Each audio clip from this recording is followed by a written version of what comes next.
रविवार म्हणले की आता आमच्याकडे चिकनचाच बेत ठरलेला असतं बरं का. आणि मी करते तर म्हणलं चला आता तुमच्याशी रेसिपी शेअर करावं. तर मस्तपैकी इकडे मॅरिनेट केलं, कुकरला लावून दिलं, 5 मिनिटं वाफेवर होऊन दिलं आणि नंतर ना गरम पाणी करून त्यामध्ये ओतून दिलं.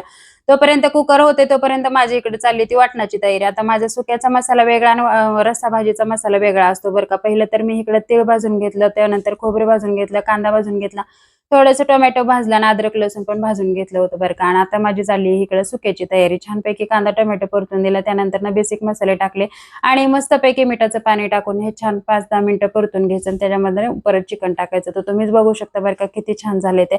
मस्त असं तेल सुटेपर्यंत शिजून दिलं आणि त्यानंतर ना मग इकडे रस्सा भाजी करायला घेतली. तर रस्सा भाजीसाठी अगोदर तर खोबरं टाकलं, नंतर ना कांदा टोमॅटोची पेस्ट टाकली, त्यानंतर ना अद्रक लसूण टाकलं आणि नंतर ना काळा मसाला वगैरे टाकून 5 मिनिटं हलवून घ्यायचं. त्यामध्ये पण सेम मिठाचं पाणी टाकून 5 मिनिटं तेल सुटेपर्यंत परतून घ्यायचं आणि नंतर राहिलेलं मिठाचं पाणी टाकून छान असा रस्सा बनवला. तर तुम्हीच बघू शकता रस्सा किती छान झाला. तुमच्याही तोंडाला पाणी सुटलं असेल बरं का.